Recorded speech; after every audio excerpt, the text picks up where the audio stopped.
আসসালামু আলাইকুম। আমি বাইরে যাওয়ার জন্য ওয়েট করছি, কিন্তু আমার পাপা এখনো আসছে না। আমি ভাবছি আমার এই ভাঙা ছাড়া স্কুটিটা নিয়ে পাপা এসে গেছে। আমি একদম নিশ্চিন্ত হলাম, চিন্তায় পড়ে গেছিলাম। আমি ভাবছিলাম বাইরে যাওয়াই হবে না। তারপর আমরা তিনজন মিলে বেরিয়ে পড়লাম, চলে এলাম মন্ডলকে রেল ব্রিজে। এখানে এসে বাবার সাথে অনেক মজাও করছি আর দুষ্টুমিও করছি। আমি কেমন দুষ্টুমি করলাম আর মজা করলাম দেখুন।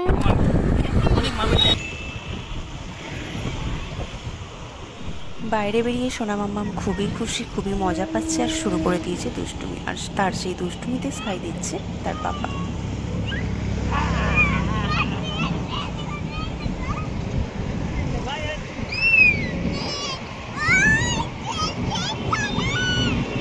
ট্রেন ট্রেন, তুমি ট্রেন দেখোনি কখনো মাম্মা?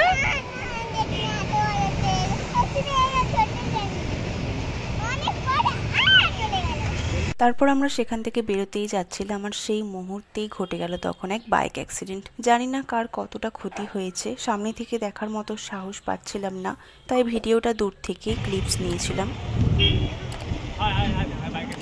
বাবা,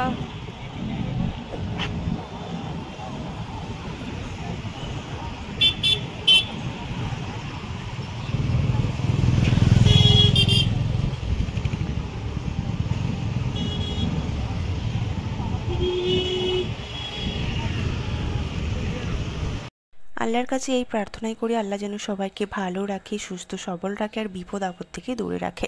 তারপর আমরা ওখান থেকে বেরিয়ে পড়লাম বেগবাগানের পাশে 4 নম্বরে, ওখানে গেলাম। তারপর আমরা এলাম সাইমা টি সেন্টারে। যতই গরম হোক না কেন আমরা হচ্ছে চা প্রেমী মানুষ, চা আমাদের চাই। আর দেখতেই পাচ্ছেন এখানে মেয়ের মন খুব খারাপ। মেয়ে ভাবছে যে মা বাবা চা খাবে, তাহলে আমি কি খাবো। তারপর আমরা দুজন মিলে মেয়ের মন ভালো করার চেষ্টা করছিলাম। জানেন তো বাচ্চাদের মন ভালো করাটা খুব সহজ ব্যাপার নয়, কিন্তু দেখলাম মেয়ে মেনে গেল। মেয়ে বুঝতে পারছে যে বাড়ির বাইরে রয়েছে রাস্তায়, এখানে বেশি ঝামেলা করা চলবে না, তাই মেয়ে দেখলাম হাসতে শুরু করলো। মেয়ে কি খাবে মেয়ে সেটা আঙুল দিয়ে দেখাচ্ছিল, আর মেয়ের বাবা চলে গেল মেয়েকে একবারে দোকানের সামনে নিয়ে, যে কি খাবে মাম্মা তুমি বলো। তারপর মেয়ে পছন্দ করলো মালাই ব্রেড, আর মেয়েকে যথারীতি কিনে দিলাম। মেয়ে সেটা খেয়ে খুবই খুশি, খুবই মজা করে করে খাচ্ছিল।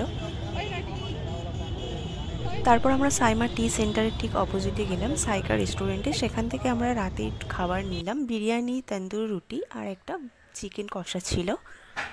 আজকের ব্লগটা এখানেই শেষ করলাম। আমার মাম্মাম সোনার জন্য দোয়া করবেন, মাম্মাম সোনাকে অনেক অনেক অনেক ভালোবাসা দেবেন, পাশে থাকবেন, চ্যানেলটা অবশ্যই সাবস্ক্রাইব করবেন। ধন্যবাদ।